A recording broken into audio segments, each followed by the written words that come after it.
Sarah. How are you Hi. doing today? Good. Would you mind giving us a quick introduction to yourself, just quickly? Okay, my name is Sarah Jones. I'm Deputy Head of the School of Media and Performing Arts here at Coventry University. My work mostly revolves around immersive technologies, and by that I talk about virtual reality and augmented reality and combinations of them all, how you can be somewhere else and someone else within a virtual world. So my research focuses around that area, pretty much playing and experimenting with new technology. Oh, that's good.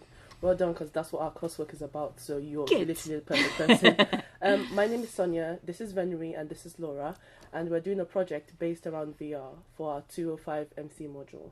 Would you mind if we ask you a few questions? That's fine. What piqued your interest in VR? For me, virtual reality is this awesome technology that allows you to go anywhere else in the world, and it's a pure experiential technology. I always believe that everybody has a story, and every story can be told through an experience, and that's why I like it, because I can create experiences that tell people's story and help you to experience something, so there's so much more learning in that. I came to it, I had a background in television. I worked in TV for around 10 years, and I always felt the screen was always a barrier, and I hated having that barrier. I couldn't get close enough to the stories. When I first experienced VR, I was like, that's it. That's that thing that has broken down that barrier. Now I can fully immerse myself. So the fact that you can be fully immersed in an environment and you can be experiencing it is really, really cool. And that's where I came from in VR. Exactly, and everyone's story is different with VR. Like, everyone has a different story, and it's like being your own like little like world. It's just amazing. What's your experience with it? I've been working in VR for a few years now. I mostly work within 360-degree film. I make films or I make experiences through using film. I do a lot of multi-sensory VR, so how you can increase presence. Presence is the most important thing in VR. You want to get that moment where you believe that you're really there. Nothing can take you out of that environment. That's the most important thing in VR. But with 360-degree film, you lack the interactivity and the agency that you get when you work with CGI computer-generated worlds. So what I do is try and bring in multi-sensory experiences, adding in heat, adding in smells, So adding like a in 4D experience. Yeah, almost like a 4D experience. Yeah, bringing in lots of different elements and seeing, does that then enhance the presence? And the films I've made and the research I've done off the back of that shows that it does. So that's really, really powerful. So pretty much I make a lot of films. I do some CGI'd work. I do a lot of films for education and how we can learn through using VR. So I do work with paramedics and nurses, creating experiences for them to learn from. And I also run a Women in VR network in the UK as well, which is really cool. So I've got an amazing group, an amazing network in the UK of women that are all kicking ass in this space. Oh, that's perfect, because a lot of things are not centered around men, and not a lot of things are centered around women. So that's really good that you get to focus on us for once in our lives. Yeah. Do you spend much time with the VR gadgets? Yes. Like a lot of time. A lot of time. I am pretty much always in another world. As I choose to be, I will regularly play different games, experiment. At the moment, VR is still very much emerging, and there's loads of new things every day, every week, and I can't do my job if I'm not fully immersed in all of them. So I'm constantly watching different films, looking at what works, what doesn't work, and we're still playing with narratives and storytelling within the space. I also like to play.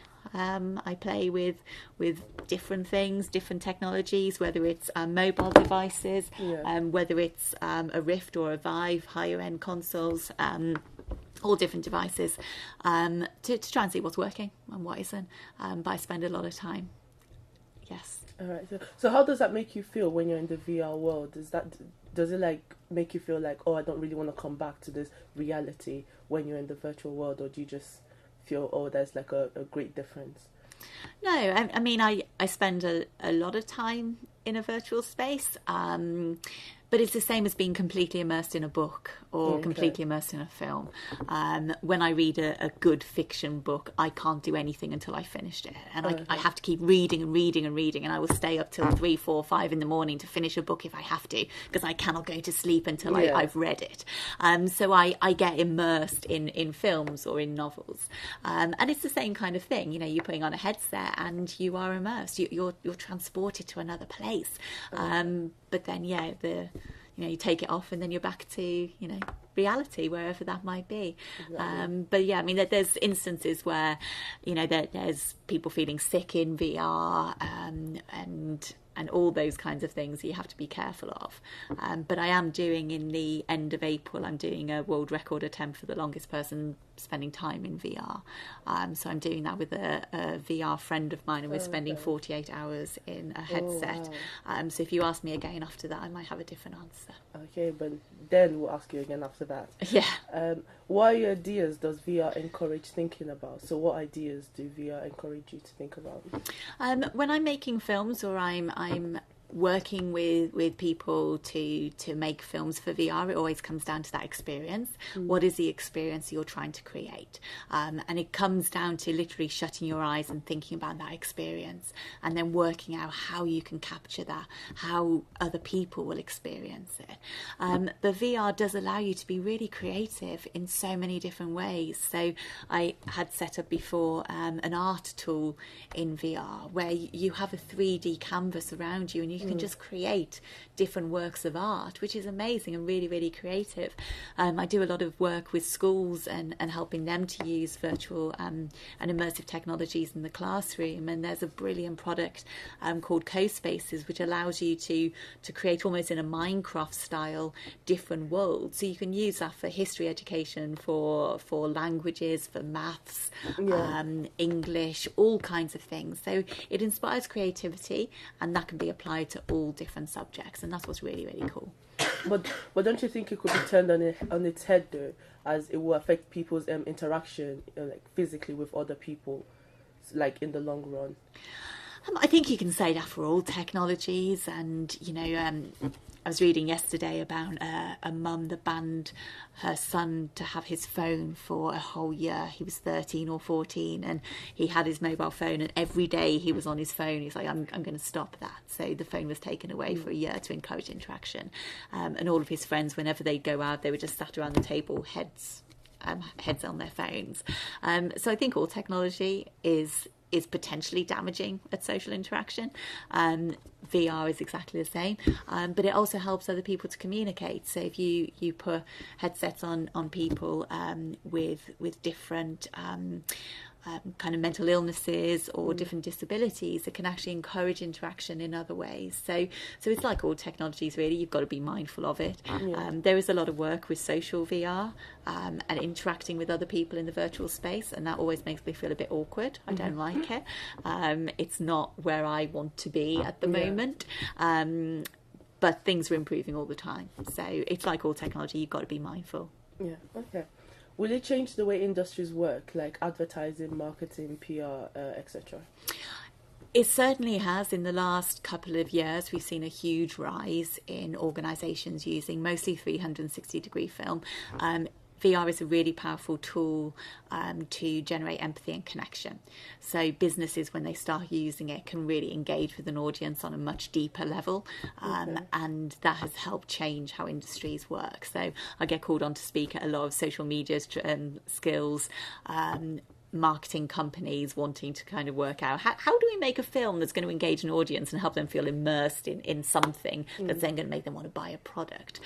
So I do a lot of work in that kind of area as well for companies. So it does help change that, How do you think VR would disrupt our way of living, our habits, our actions, and the space around us? It's interesting. I don't think it's a very difficult question to answer. I do a lot of research in this area, and I've got books from 1995, kind of towards the end of the first wave of VR, and the predictions that in 5 years, by the year 2000, everyone will be having an immersive cave in their lounge, and we'll all be interacting virtually. Obviously, that never happened. Other people are predicting in 5 years we'll live like that again. again, I don't see that happening. But certainly VR allows us to become immersed in an environment in a way that we haven't been there before. And that will change how we do things. Booking a holiday, you can go to that place, you can see if you want to be on the beach, you can smell the drinks by the side of the pool, you can smell the pool water, you can feel the heat of the sun on you. So we will be creating those kinds of experiences that change how we live and work. But it's never gonna. We're not gonna get to the situation, I don't think, where we do live in a complete matrix. Yeah. Okay. So, do you think they would distort reality and the ways we experience it? Because if you're talking about the everyone experiencing the heat on them and the sun, doesn't that then take away from reality? So people wouldn't actually go in the sun. So people would just kind of be in the headset and kind of think they're in the sun, but they're actually like just in a room. I got asked that question recently at a lecture I was giving somewhere, and somebody said, well, is it going to stop people from travelling? If you can go to anywhere in the world, why go to those places? But the difference of actually going there is very different. And then that comes to those shared experiences and those memories that are created. It will help us decide where we want to go, but I don't think it will stop actually being there. But it's a great sales tool to help you decide where you want to go. Yeah, okay. What's your opinion on the idea that it promotes a false reality? Okay. Obviously, we're creating another world. What I do is more creating those real experiences. So I believe in creating the real and having other people experience those real experiences. So I don't create alternative realities, I don't create false realities, but certainly there is a lot of work that's done on kind of brain hacking and how you can manipulate people's minds and emotions and get them to think other things, which is a really powerful and dangerous tool, but one that's quite fascinating to look at and research. I don't think it does promote anything that's bad, but certainly it promotes experiences that you might not have otherwise, and that can be pretty powerful. Alright, that's fine. Do you think it will have a positive or negative impact? I think it's a huge impact, and I think a really positive one, simply because we're getting to experience things that we wouldn't experience otherwise. And when you start bringing in ideas of embodiment and being somebody else, you get to experience what it's like to be someone else in those situations. There's been a lot of work done around gender and race, ethnicity, and religion within the virtual world. So when you embody somebody of a different colour, how do people react to you? And that really helps change people's mindsets. There was a great piece done by the National Autistic Society where you got to experience what it was like to be an autistic child walking through a shopping centre with the heightened senses everywhere around you and the bright flashing lights.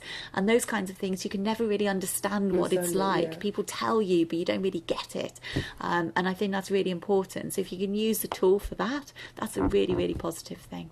So you can be like a different person in this world, so you can change who you are. Yeah. Oh, that's really cool. Yeah. But then don't you think that it can bring in issues of let's say like sexism or racism if someone wants to be like a male Indian man, for example, but then the person is just a normal white person from Lancaster? Yeah. So do you think that like they kind of imitate this other people from like other countries, like without being racist, but then people can still see that as being, let's say, racist or sexist? Yeah, a lot of the work has been done, and it'll be worth you checking out. A lot of work done by Mel Slater, who is fantastic talking about this kind of work, and the Stanford Human Interaction Lab, and they've done all the work on trying to get you to understand being somebody else in the virtual world, and that's what's important. So it doesn't promote racism or anything like that, but it helps you to understand other people.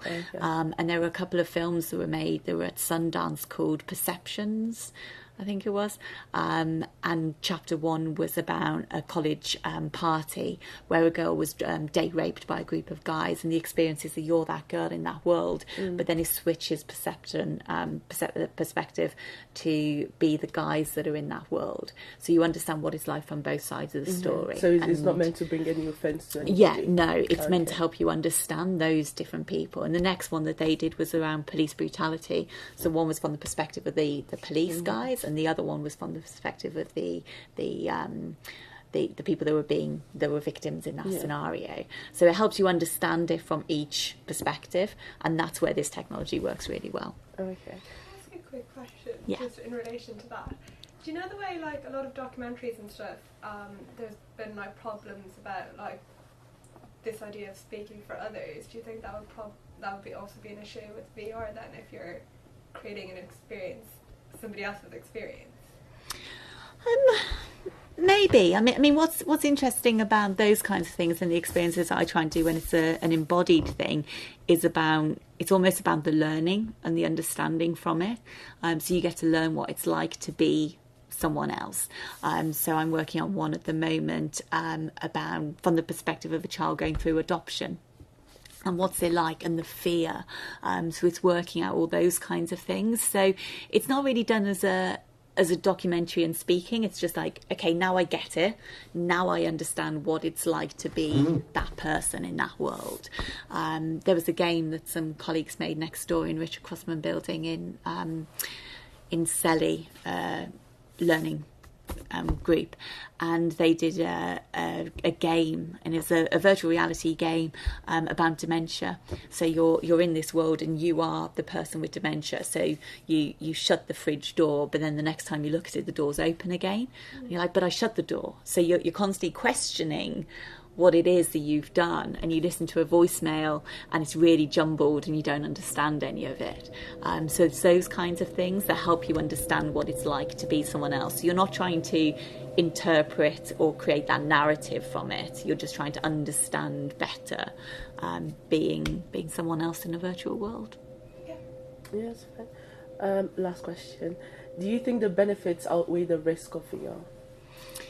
Absolutely. I think it's a really, really powerful tool. It's a tool that is still very, very much emerging, and it's been around for years. I mean, you're talking about the kind of the first discussions with sensor-armors and things like that back in the 50s, huge wave of VR in the 80s, quickly died, has come back again with huge accessibility, and the success of VR now is down to the mobile phone, and it's down to making it accessible. Everyone lives on their phone. We can operate our whole lives on it. So it's those kinds of things that make VR really, really powerful and really accessible. And that makes it great that you can experience it. And it's never going to be as fully as immersive as sticking on a big high-end console, but you still get to see what immersive technologies are about. And for things like learning, for education, for healthcare, those areas are really, really important in VR. And that's what makes it worthwhile. Okay, thank you so much, Sarah. And good luck with your 48-hour challenge thing. Thanks. We'll be rooting for you from Coventry. Thank you. You so much. Okay. Right, yeah. Stop.